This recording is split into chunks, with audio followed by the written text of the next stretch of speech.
moved over and is rubbing. Now, you say he's a great cyclist and has to make up time there. This should basically end his chances, right?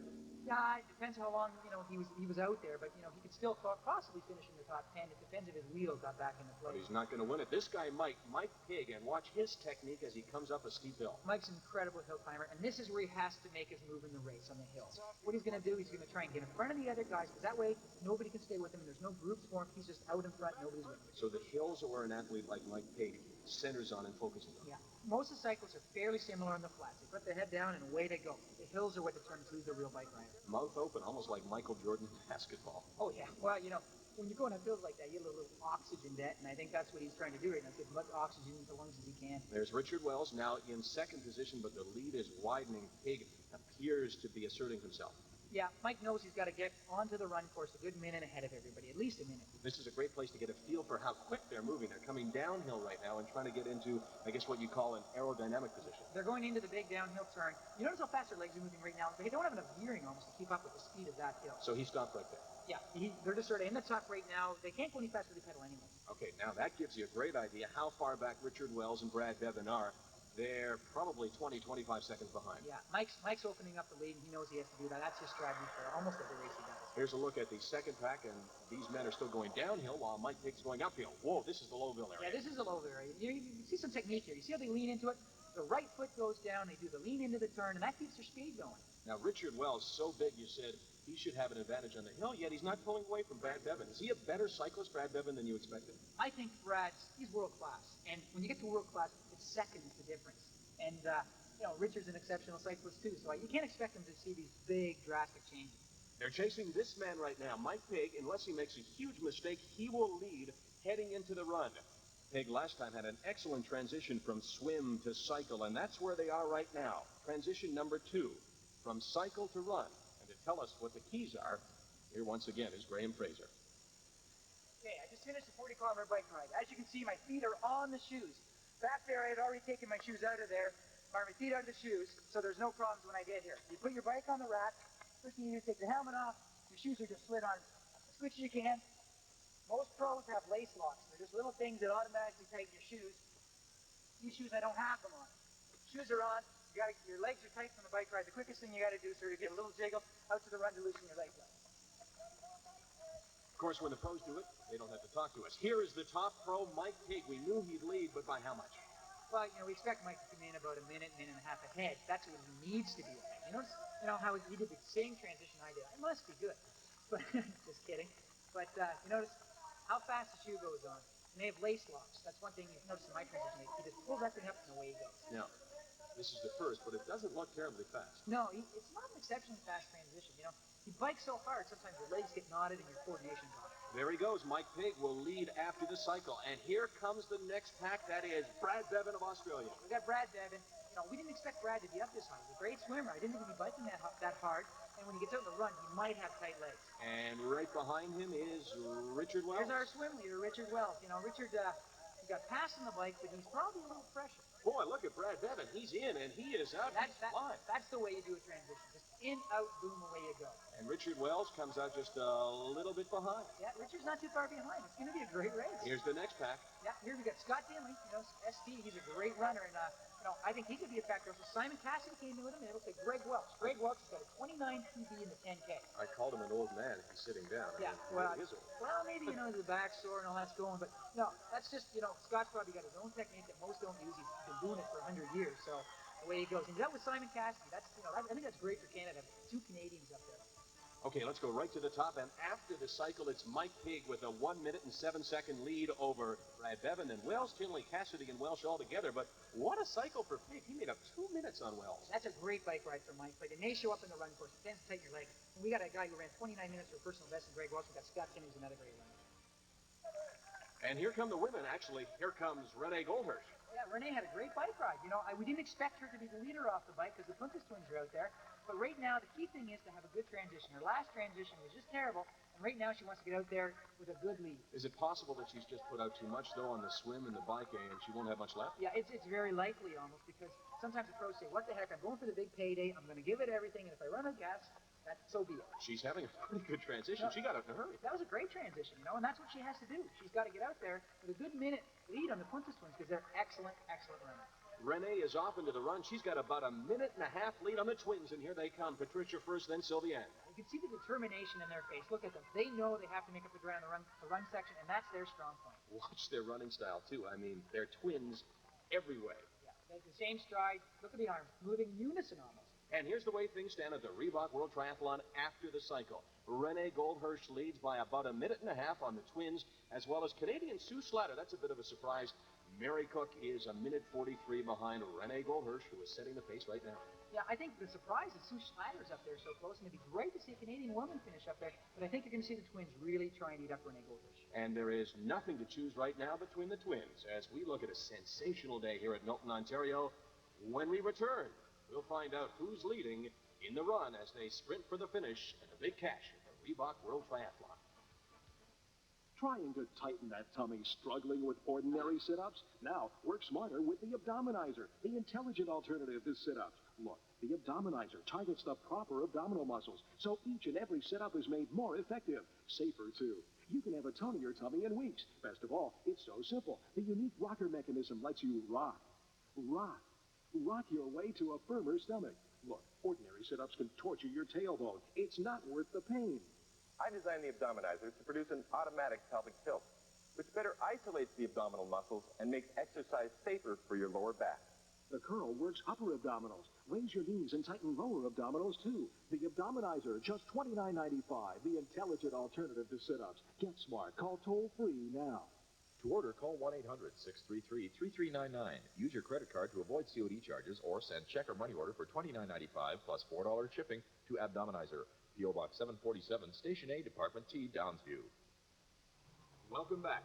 This is the run, and those are the feet of the leader, and it is Mike Pigg right now, early in the run. Yeah, Mike's had a good bike ride. Like we said before, we've got to see how his legs are going to hold up in the run. He has a very distinct style of breathing. He did on the bike, mouth wide open, and also on the run. That's also for concentration. You get a rhythm when you breathe. If it's sporadic, sometimes you get cramps. You just want to have a nice rhythm. Mike Pigg is just nicely underway on this run. Now, let's take a look at the course. It is, as is the case in international triathlons, 10 kilometers in length, but this is way more difficult than most of them. Yeah, this is a fairly tough run course. The first 4K is a gradual uphill, and that's when the runners are going to know whether they had their little spunk or spark in their legs. As you can see, here's the big climb. This is the heading into the woods. It's a cross-country run, and when you're going up this hill, like the lactic acid is building up, and you're in agony. When you get to the top, it sort of loosens out, and away you go. And this is where some leads can change, or guys can die in the race. That's about 3 kilometers into the run in what is a course that winds through forest, and I imagine runners like Mike Pigg really enjoy the different scenery as well. Oh, yeah, it's great for them to do. Usually they race in the cities. They like to be in the woods. It sort of makes you go faster. There's sort of an ambience in there that sort of makes you have adrenaline flow. Here's Richard Wells in second spot right now, out of sight of the leader right now, Mike Pigg. Yeah, Richard, his stride looks really good right now. When a guy is tired, his arms sort of drop, and he looks fatigued. Richard still looks fresh. Now, he looked at his wristwatch. Why would he do that? Well, in this course, every kilometer's marked. He's seeing his pace right now. They know whether I'm in 5 or 5:15 mile, and they know how fast they have to run to win this race. So it's Pigg, Wells, and then Greg Welsh. Yeah, Greg's a surprise. We didn't know how he was going to do in this race. He's an excellent runner. Here's Renee Goldhirsch. She continues to lead with the women, but it's difficult to judge because we're not looking at her compared to anyone else, but she does not look to be moving that quickly. No, I think you notice the difference between Richard Wells, how he looks sort of free-flowing. Renee, she looks to be struggling. See around the corners there, the legs aren't moving that great. I think you're going to see the Puntis twins overtake her at some point in this race. Here's Richard Wells. He continues to move uphill as he moves into the Hilton Falls section that we talked about. Yeah. In talking with Richard before the race, he knew the first half of this race is key to him. Here's Mike Pigg coming down the hills. In a 10K run like this, the downhill sometimes hurt as much as the uphills because you've got a lot of stress in the knees and the muscles get tighter and tighter. You have to try not to go too fast and get out of control. No, not in a race like this. When there's $35,000 on the line, you go barrels out the whole way. Boy, you get a real sense for how steep the uphill is as you watch Greg Welsh go uphill. There's Scott Tinley. Scott's a great cross-country runner. He's got a lot of experience. He's been running for probably 20 years. And in a lot of his 10K races when he was young, he did a lot of cross-country running. So, this is his type of course. You know, it's hard to say, and it's unfortunate for me to say that at 32 years of age, he qualifies as an old man, but he really is older than most. Yeah, there's a lot of guys 23, 24 in the sport, and Scott's been around forever, it seems. There's one of them, Richard Wells, moving downhill. As we go past him, you can get a feel for how almost out of control they are as they come down this fairly steep hill. Yeah, and you notice his arms are still swinging fairly strong. He's feeling good. And here's Mike Pigg. He's just going for it down this hill, and he has to. He knows there's guys within a minute behind him. Right, but still, Richard Wells, as we get a good long shot, is nowhere to be seen as he comes out of the hilly area, now back onto the streets. Yeah, he knows he's got to get onto the road with a good lead because, you know, the hills portions where the leads can change a lot. When you get onto the flats, it's a little tougher to make up ground.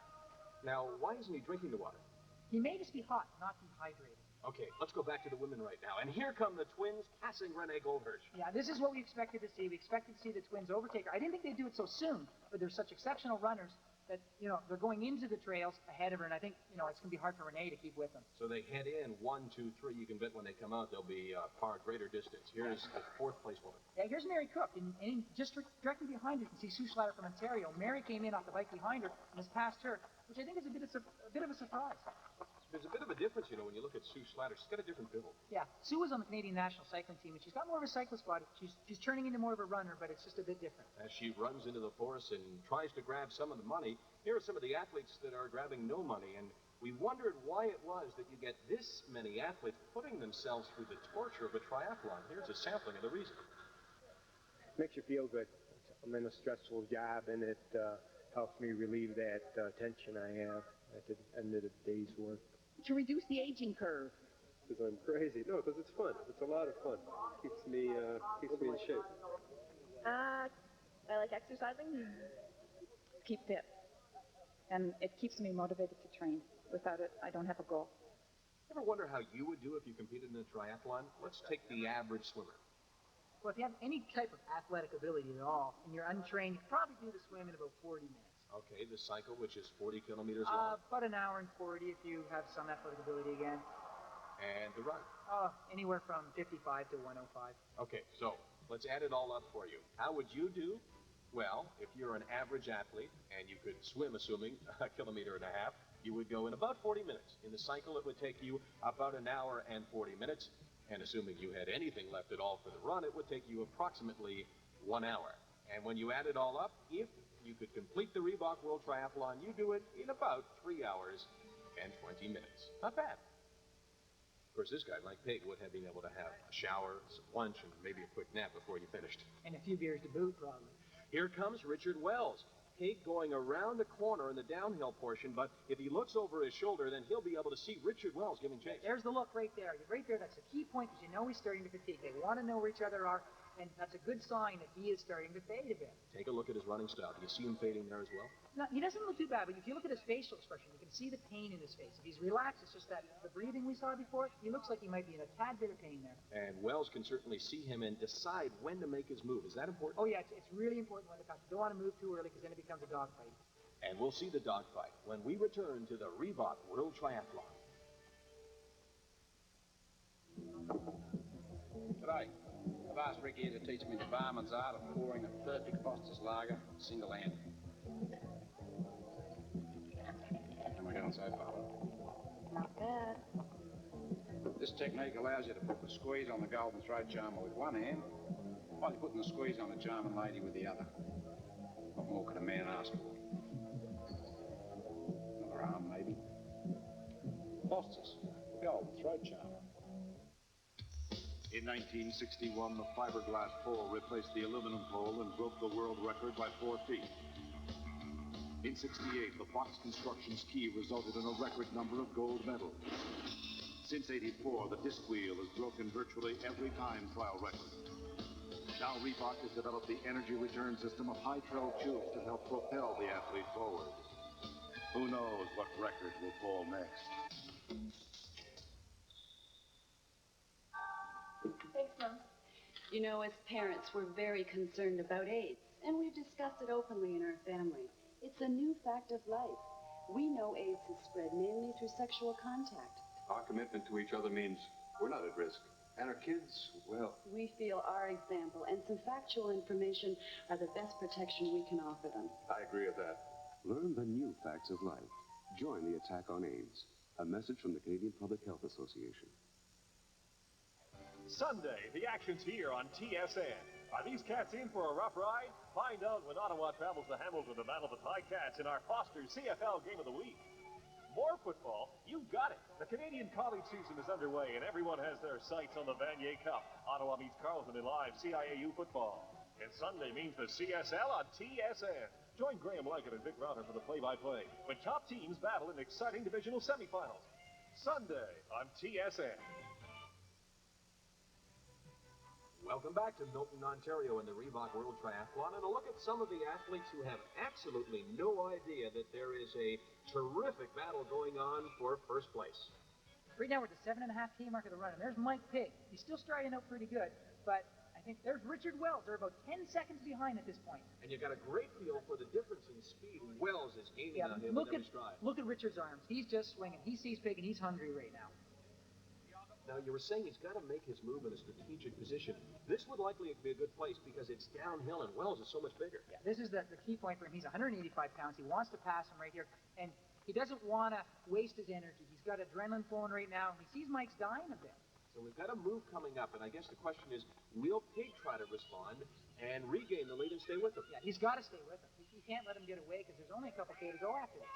And as they come through what would be a water area, everybody ignoring it right now. See, Mike just put it right over his head right now. He's not even interested in drinking. He's only got 2K to go. The only thing he can do is cause cramps for him. And he took a look back, and he knows that Wells is on his heels. Here's Richard. Look at Richard. It's a downhill. He waited for that downhill, and here he comes.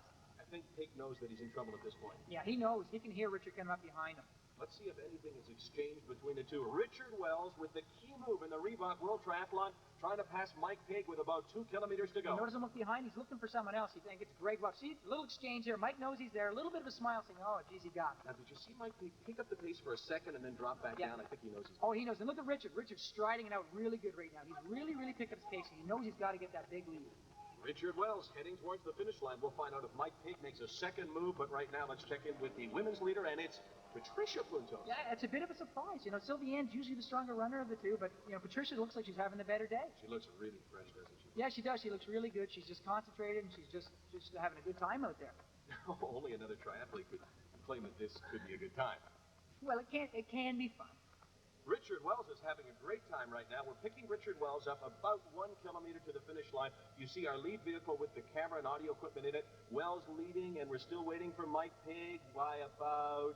There he is. It looks like it's about 10 seconds. It's going to be tough for Mike to make up the ground because Richard has the adrenaline flowing. He's got 1K to go, and it's really tough because it's a downhill section. Have you ever seen a situation where an athlete gets passed the way Pigg did by Richard Wells and then reclaims the lead this late? Oh, it's happened. You know, it's happened before, but, you know, looking at how they are today, I don't think it's going to happen. And there's the finish line. Richard Wells in the best position right now, not far off. Yeah, he's about 200 meters from the finish line. He sees the crowds. He knows he's got this race. It's his baby today. Wells led after the swim, but he trailed in the cycle, but Wells will lead when it counts. Richard Wells will win the Reebok World Triathlon. The wave to the crowd. He knows he's excited. He's won this race. It's a big day for Richard Wells. It's actually a great second half to this season. Didn't start the year great, but Wells is rolling now. Yeah, Richard had a great race in Chicago and Avignon. Here's Mike Pigg.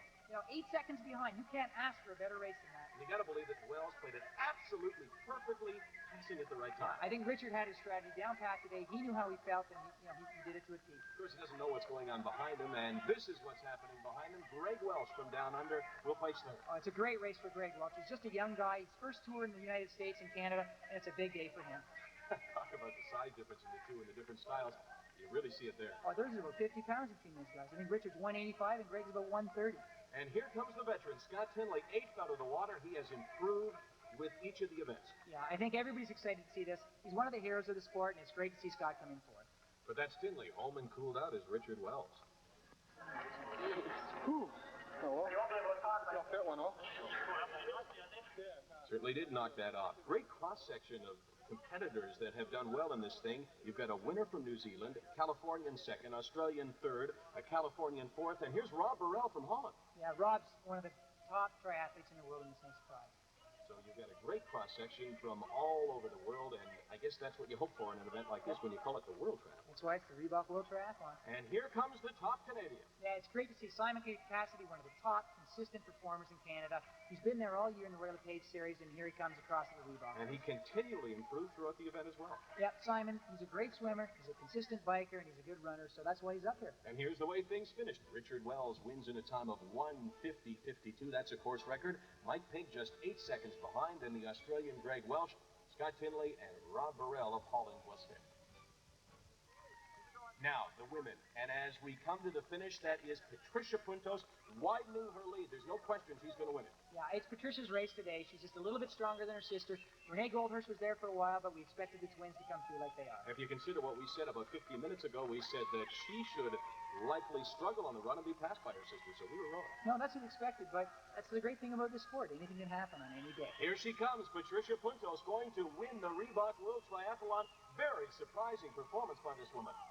Many times she finishes with her sister. This is the first time she's beaten her since late June. They were together out of the water. They were together after the cycle, but they aren't together now. Patricia Puntos wins the triathlon, and her sister has still yet to come across the finish line. Here she comes, Sylviane. Here comes Sylviane. No surprise that she's in the top two, because we expected the twins to be there, but, she had a bit of a disappointing day for herself. We speculated before the race that she would win it in the run, but she's clearly much more tired than her sister. Yeah, you can see it right there. She sort of bent over at the finish. She wasn't as fresh. I don't know if that's some disappointment or just fatigue. Let's follow her right through and see what kind of welcome she has given by her sister, who doesn't beat her very often. So this is kind of a role reversal. I think, but she's probably happy for her sister. I think it is her sister's first victory of the year, and she's probably happy for her, but yeah, down deep, she's still a bit disappointed for herself. Now, quite often they cross the finish line together, right? Yeah, it's a common thing they do, and it's a great thing for the sport to have that happen. Now, here's the reaction, and not much of a reaction. No, there's not a great reaction. It's sort of, I think the first 2 minutes after you finish a race, it's like, it's over. Here comes Renee Goldhurst. She led most of the way, got past just before the key point of the run going into the hills, and she places third. She's still got to be happy with that performance. I think she did not decide to come up to do the race until a couple days before.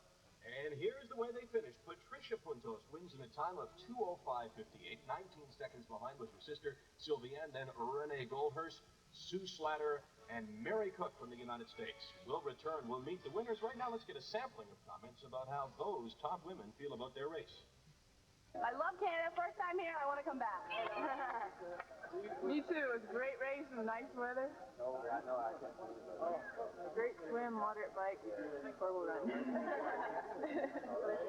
Happy just to finish this one.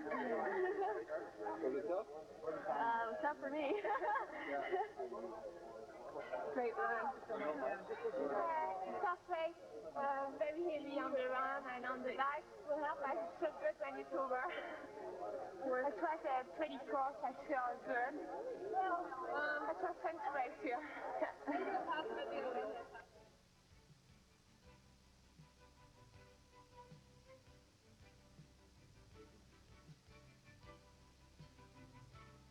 You're gonna like the taste of Foster's Draft.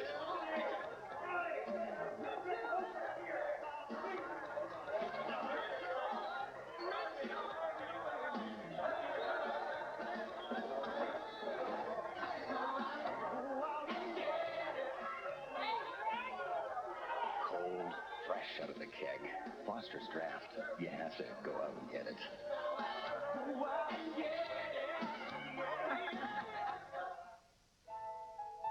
It's going to be kind of sad leaving this whole place. I sure hope we can sell it without any hassles. With Royal LePage, selling your home can be a lot easier than you think. Our InfoHome computer helps all Royal LePage customers quickly set the right price. And our home marketing program is a great way to help them organize the sale. The move is going really well.